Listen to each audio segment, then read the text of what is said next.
Renato Gaúcho apresenta A Força do Amor.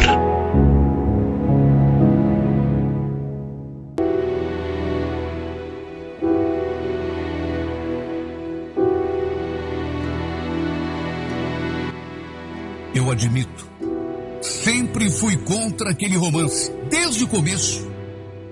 Na verdade, o que eu pude fazer para separar aqueles dois eu fiz. Aprontei muitas, não nego, e algumas vezes sem sequer avaliar as consequências dos meus atos. Mas quem pode me condenar? Levante o dedo quem pode me condenar. Meu Deus, qual é a mãe nesse mundo que não quer o melhor pro filho? Será que eu mereço ser condenada por achar que aquela moça não estava à altura do meu filho? O Júlio sempre foi um rapaz bonito. Sempre chamou a atenção das mulheres. Nesse sentido, aliás, puxou ao pai. Tanto no físico quanto no modo de ser. Porque o que tinha de bonito, tinha de teimoso. O pai era assim. E o filho saiu igualzinho. Quando botava alguma coisa na cabeça, olha, não tinha Cristo que o fizesse mudar de ideia. Ele tinha tudo para ter a mulher que quisesse. Só que pro meu desgosto, foi se engraçar justamente pela Zenilda. Uma moça que eu contratei como doméstica. Olha, tem coisas que não precisam ser ditas. A gente pega no ar. E eu percebi o jeito dele, mas logo que aquela moça começou a trabalhar ali na nossa casa, o Júlio se transformava quando ele estava perto. Admito que era uma moça bonita. Só que, não sei, ao mesmo tempo, não é que eu queira ser preconceituosa, mas eu achava um pouco desleixada. Os cabelos, por exemplo. A impressão que me dava é de que ela nem se preocupava em pentear os cabelos direito. Levantava de manhã, colocava o uniforme, a touca na cabeça e pronto. Mesmo assim, admito, não dava para negar, era uma moça bonita. A primeira vez que reparei no interesse do meu filho foi um dia quando vi os dois na sala. Ela tirando o pó dos móveis e ele sentado no sofá lendo um livro. Quer dizer, ler é modo de falar. Porque apesar de estar com o livro nas mãos, seus olhos estavam fixos numa outra direção. Para onde quer que a Zenilda fosse, o olhar do Júlio a acompanhava. Eu ali só espiando. Claro que me preocupei. Já cansei de escutar, aqui mesmo nesse programa, cartas de empregadas que se envolvem com o filho do patrão ou da patroa. Geralmente o final é o mesmo. A menina engravida e o rapaz acaba tendo de arcar com as consequências pro resto da sua vida. Eu não queria isso pro meu filho. Qual mãe quer o mal do filho? Então, justamente por esse motivo, vendo aquele interesse dele, assistindo àquela cena, ali escondidinha, eu me preocupei. Cheguei a cogitar a ideia de dispensar a menina. Mas não sei por que não fiz isso e fui deixando para ver até onde aquilo ia parar.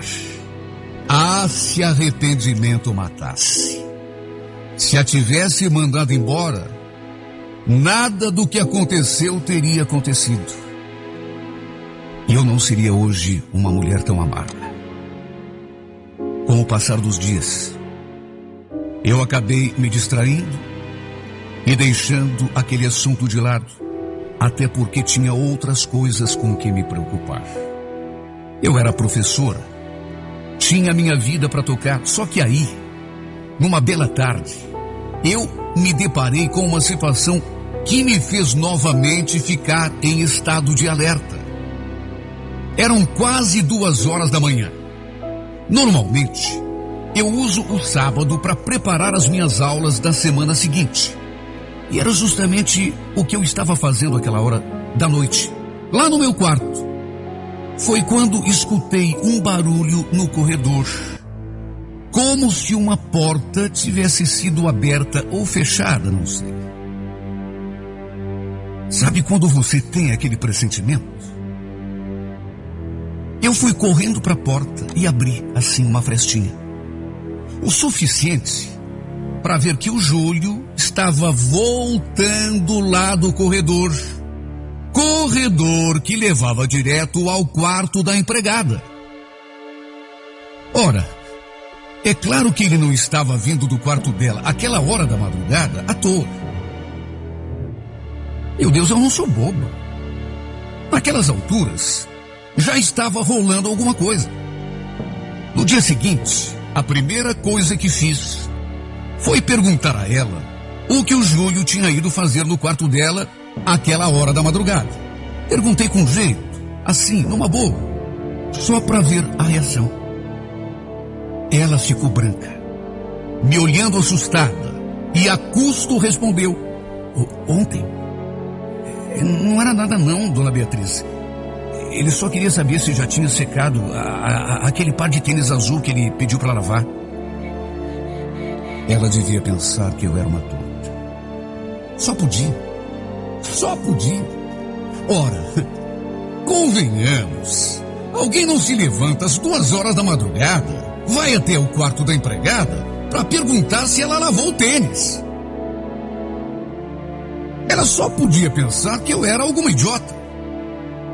Não satisfeita, e nem podia, fui lá conferir a versão com o Júlio. Ele, ao contrário dela, que se embananou toda, respondeu assim de bate-pronto. Eu fui ver se ela podia passar uma camisa para mim. Eu ia sair, mas aí acabei desistindo. Por quê?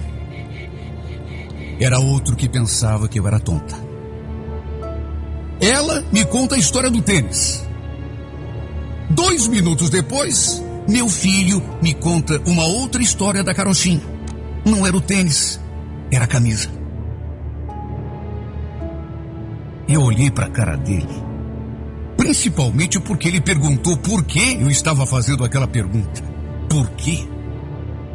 E você ainda pergunta? Olha, Júlio, fique sabendo que hoje mesmo eu vou ter uma conversa muito séria com essa menina. Onde já se viu? Não quero saber de pouca vergonha aqui dentro da minha casa. Tá me ouvindo? Mas que pouca vergonha, mãe? Do que a senhora está falando? Nem respondi. Eu fiquei tão passada com aquilo que eu deixei ali e fui direto para a cozinha. Para mim, estava mais do que claro que os dois andavam aprontando. E pior, me fazendo de boba. Fui até a cozinha na manhã seguinte e já cheguei falando grosso. Ô Zenilda, você pode parar com o que está fazendo e ir lá pro teu quarto arrumar as tuas coisas. Vai arrumar tua mala, tuas roupas, porque eu não vou precisar mais do teu serviço aqui, viu? Falei aquilo e virei as costas. Só que bem nesse momento, dei de frente com o Júlio, parado na soleira da porta da cozinha, me encarando, muito sério. E quando ele falou aquela frase, eu simplesmente não acreditei. Não foi bem a frase, mas uma expressão que ele usou. Deixa a Z ficar, mãe, por favor. Deixar a Z? Mas que intimidades são essas, Júlio? O nome dela é Zenilda. E ela não vai ficar aqui, não. Tá decidido. Ela vai embora hoje mesmo. Aliás, hoje mesmo eu vou botar outro anúncio no jornal procurando outro empregado. Essa história aqui vai parar, mas vai parar agora. Mãe, não faz assim, mãe. Ela não tem pra onde ir. Esqueceu que os pais dela moram... Você esqueceu que os pais dela moram no interior? Pois então ela que vá lá pro interior. Ela que volte pra casa. Aqui ela não fica e tá decidido. Não quero saber de você se metendo com empregada.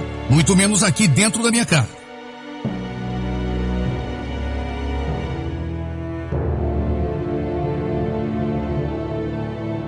Nessas alturas, naturalmente, ela já estava se debulhando em lágrimas. E foi bem nesse momento que o Júlio se aproximou dela e a abraçou. Calma, amor, calma. Ela não vai te mandar embora, não? Pode deixar que a gente vai conversar e vai ficar tudo bem. Olha, eu fiquei pasma quando vi aquilo. Eu não sei o que mais me surpreendeu.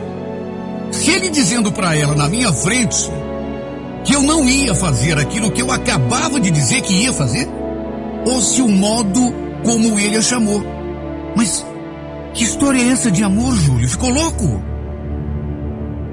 Olha, meu filho nunca tinha me encarado de um modo tão desafiador. Cheguei a sentir um frio na espinha. É isso mesmo que a senhora ouviu, mãe. Eu tô gostando da Zê e ela também tá gostando de mim.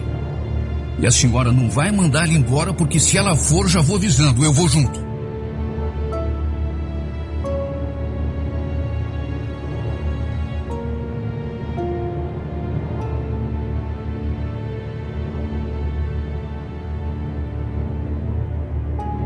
Olha, foi um domingo que eu nunca mais quero esquecer. Ouvir o que sair da boca do meu próprio filho e não poder fazer nada que eu fizesse mudar de ideia. Olha, não foi fácil. Mais tarde, quando ficamos sozinhos, eu e ele, eu ainda tentei fazê-lo entender que aquela menina não era mulher para ele. E digo isso não apenas em termos sociais, mas em tudo. Para começar, ela não sabia nem falar direito. Trocava o L pelo R, não tinha a mínima noção de concordância. Puxa vida, o Júlio estava se formando advogado. Tinha toda uma vida pela frente. Era um rapaz bonito, podia ter a mulher que ele quisesse. Será que ele não conseguia enxergar isso? Que futuro ele teria ao lado daquela moça? Queria o quê? Passar vergonha na frente dos amigos? Pode até parecer preconceito da minha parte, mas eu simplesmente não consegui imaginar meu filho de romance com a minha empregada. É como eu disse lá no começo. A mãe sempre quer o melhor para o filho. E na minha opinião, não podia haver nada pior do que aquela menina. O problema é que ele não me ouvia. Fincou pé, disse que estava apaixonado e que preferia sair de casa a ficar longe dela. Até em casamento ele falou.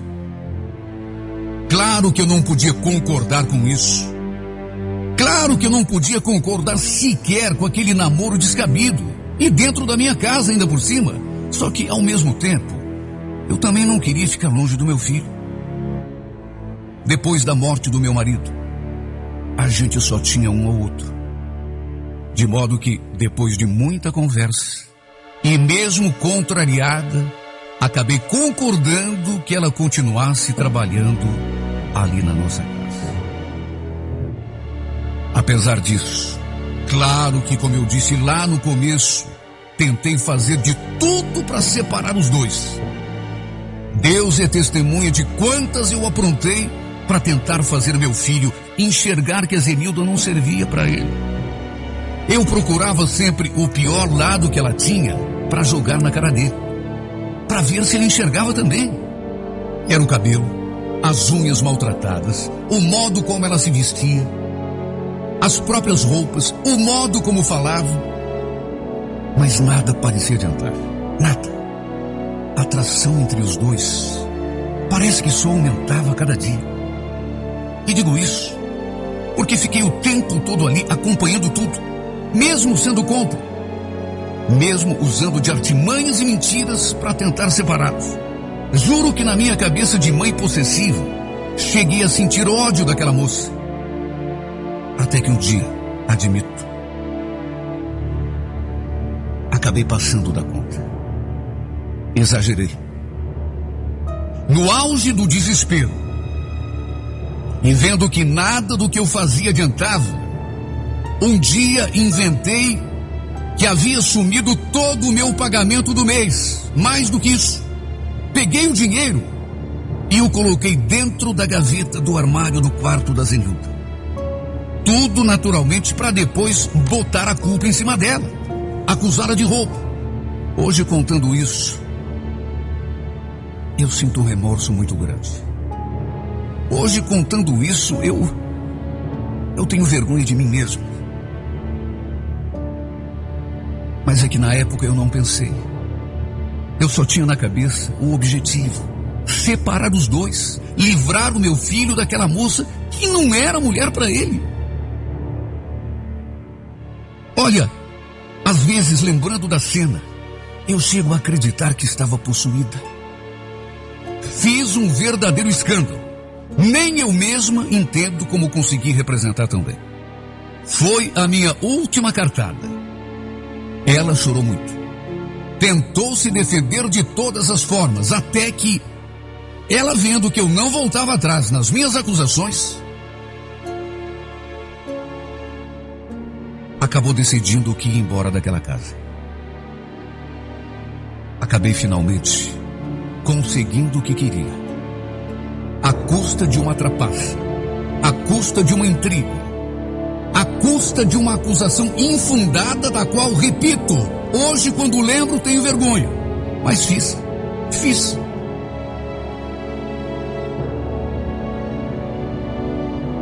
Ela saiu da nossa casa, dizendo que estava indo embora naquele mesmo dia e que nunca mais voltaria.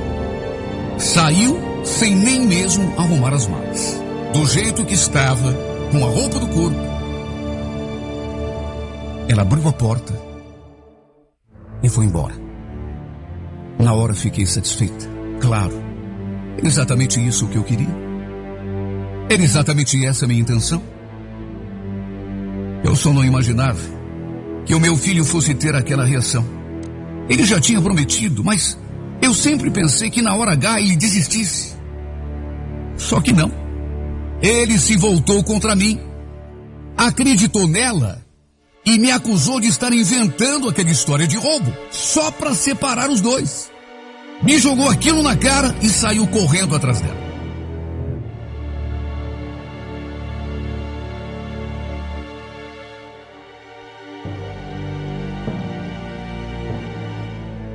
Eu devia ter previsto.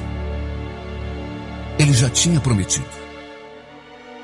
E fazia tempo que eu testemunhava o amor daqueles dois. Eu via, a cada dia que passava, que a atração, a paixão era cada vez maior. Eu devia ter imaginado que se a mandasse embora de casa, ele cumpriria a sua promessa e iria atrás. No entanto, eu apostei que na última hora ele ia desistir. Só que não desistiu. Eu me enganei. Ela foi e meu filho foi atrás.